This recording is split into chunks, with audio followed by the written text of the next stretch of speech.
السلام علیکم. Welcome in time of horror. یہاں آپ کو جن، چڑیل اور اس قسم کی سچی کہانیاں ملیں گی. اب کیا سچ ہے اور کیا نہیں وہ تو اللہ ہی جانتا ہے، تو چلیں شروع کرتے ہیں.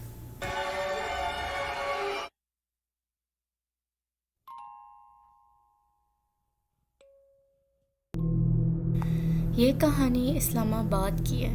1985 میں جنہوں نے یہ کہانی سنائی ہے ان کی والدہ پہ کالا جادو کا عمل کیا گیا تھا. ہم 4 بہن بھائی ہیں. جب یہ واقعات شروع ہوئے تو ہم کافی چھوٹے تھے. گراؤنڈ فلور پر رہا کرتے تھے. بس ایک صبح جب ہم سو کر اٹھے تو شور سا مچا ہوا تھا. امی بھی ہمیں پیچھے کر رہی تھی اور کہہ رہی تھی کہ کوئی بھی آگے نہیں آئے گا. ہم پریشان تھے کہ ایسا کیا ہو گیا ہے. جب ہم نے غور سے دیکھا تو دیکھا کہ امی سر پہ دوپٹہ اوڑھے ہوئے کچھ پڑھتے ہوئے پانی ابال کر دیوار پہ پھینک رہی تھی. جب تھوڑا دیکھا تو دیکھا کہ انٹرنس کی دیوار پہ خون کے چھینٹے پڑے ہوئے ہیں اور اس میں سے گرم دھواں بھی اٹھ رہا ہے. ہم یہ سب دیکھ کر بہت خوف زدہ ہو گئے. امی نے بڑے بھائی کی مدد سے اس خون کو صاف کیا. اس وقت تو سمجھ نہیں آئی کہ کیا ہو رہا ہے. پھر امی نے بتایا کہ یہ سب کالا جادو کا عمل ہے.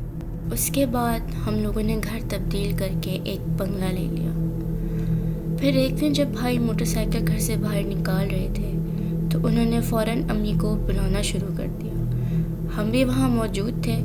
جب جا کر دیکھا تو بھائی نے دکھایا کہ ایک دروازے کے باہر کچھ عجیب اور بہت خوفناک بدبودار سی چیز ہے جو کچے گوشت کے ٹکڑے، کلیجی اور اس قسم کی چیزیں جس پہ کیلیں اور سوئیاں لگی ہوئی تھیں.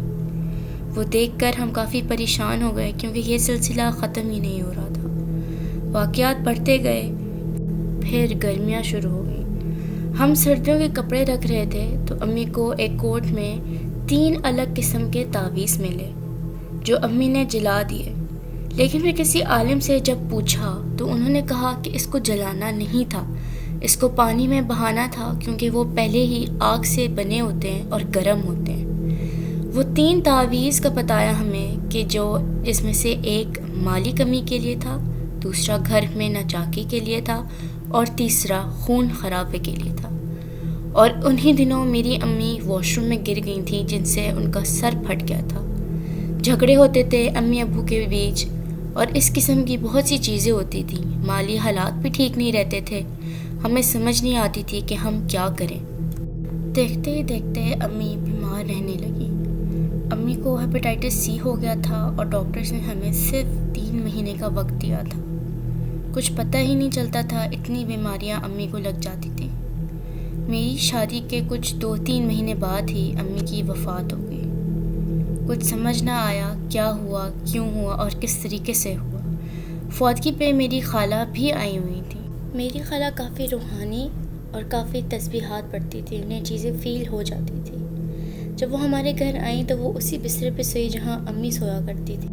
ہمارے گھر میں 2 کنیکٹنگ رومز تھے جس کے بیچ میں ایک دیوار تھی اور اس میں جگہ تھی کہ آرام سے کوئی بندہ بھی گزر سکتا تھا. پھر میری خالہ بتاتی ہیں کہ اسی دیوار پہ کوئی بیٹھا ہوا تھا، کوئی کالی سی عجیب خوفناک سی چیز جو ہماری سمجھ سے باہر تھی. خالہ نے پھر کسی عالم سے پوچھا اور انہوں نے کچھ چیزیں پڑھنے کو دیں اور کہا کہ یہ صرف کوئی جوان بچی پڑھے گی. میری خالہ کی بیٹی اس ٹائم 17 سال کی تھی.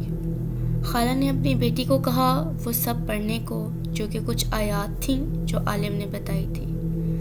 میری خالہ کی بیٹی نے جب وہ سب پڑھنا شروع کیا، اس دیوار پہ وہ کالی سی چیز بیٹھی ہوئی جلنا شروع ہو گئی آگ سے. اس کو بھاگنے کا موقع بھی نہیں ملا کیونکہ خالہ ساتھ کے ساتھ پڑھائی کر ہی جا رہی تھی. لیکن جیسے جیسے وہ جل رہی تھی میری خالہ کی بیٹی نے چیخیں مارنا شروع کر دی.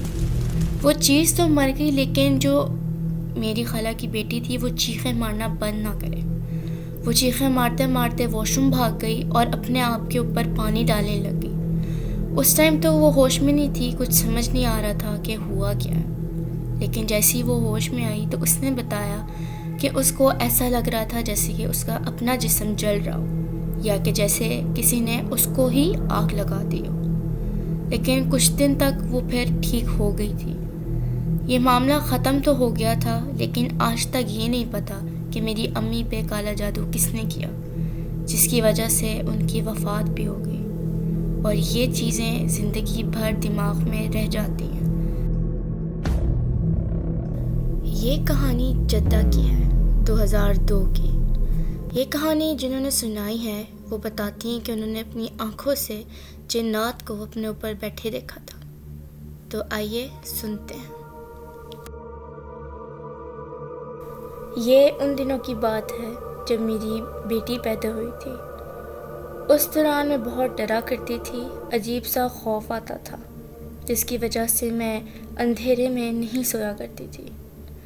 ایک دن صبح کے ٹائم میرے ہسبینڈ آفس جا رہے تھے، مجھے سوتا دیکھ کر وہ لائٹ آف کر کے چلے گئے، کیونکہ ان دنوں میری طبیعت کچھ زیادہ خراب تھی۔ میرے ساتھ میری بیٹی بھی سو رہی تھی، جو کچھ دنوں کی ہی تھی۔ لائٹ آف کرنے کی وجہ سے گھر میں ایک دم اندھیرا سا ہو گیا تھا۔ جب میری آنکھ کھلی تو مجھے محسوس ہوا کہ جیسے میرے اوپر کوئی وزن ہے، جیسے کوئی بیٹھا ہوا ہو۔ میں اٹھنا چاہ رہی تھی لیکن اٹھ نہیں پا رہی تھی، نہ ہی ہل پا رہی تھی، نہ کچھ بول پا رہی تھی۔ یہ سلسلہ کم سے کم 1 منٹ تک چلتا رہا، یہی ہوتا رہا۔ پھر باہر سے ایک گاڑی گزری جس کی لائٹ کھڑکی سے میری دیوار پہ پڑی۔ اس لائٹ کی وجہ سے مجھے شیڈو نظر آئے دیوار پہ۔ میں دیکھتی ہوں کوئی 3-4 جن، وہ بھی جیسے کوئی جن کے بچے ہوں، میرے اوپر بیٹھے ہوئے تھے۔ میرے دیکھتے ہی ان میں سے ایک جن میری بیٹی کی طرف بڑھا۔ اللہ جانے کیسے ہوا، بس وہ دیکھ کر میں نے ہمت کی اور پوری کوشش کر کے اپنی بیٹی اٹھائی اور اسی ہولیے میں گھر سے باہر نکل پڑی، بغیر جوتی، بغیر فون لیے، بغیر کچھ دیکھے۔ اپنے نیبر کے گھر چلی گئی اور جا کر انہیں سب بتایا۔ انہوں نے مجھے بٹھایا، پانی دیا، اور ان کے فون سے میں نے اپنے ہسبینڈ کو بلایا۔ پھر ہم نے کسی عالم سے پتہ کیا تو انہوں نے بتایا کہ اس گھر میں جنات ہیں، اور اس گھر کو چھوڑنے کے ساتھ ساتھ آپ یہاں کی کوئی چیز ساتھ لے کر نہیں جا سکتے۔ امید ہے آپ کو آج کی ویڈیوز پسند آئی ہوں گی۔ اگر آپ کے ساتھ کوئی بھی ایسا حادثہ یا کوئی بھی چیز ہوئی ہو تو میں لنک میں اپنا جی میل دے رہی ہوں، اس پہ ضرور بھیجیے گا تاکہ آگے اور مزید ویڈیوز آ سکیں۔ ساتھ ہی ساتھ میں بتاتے چلوں، میری انسپائریشن گرافیکل ڈوڈ ہے یا ڈوڈ horror. Don't forget to subscribe, like and press the bell icon because you never know what's coming.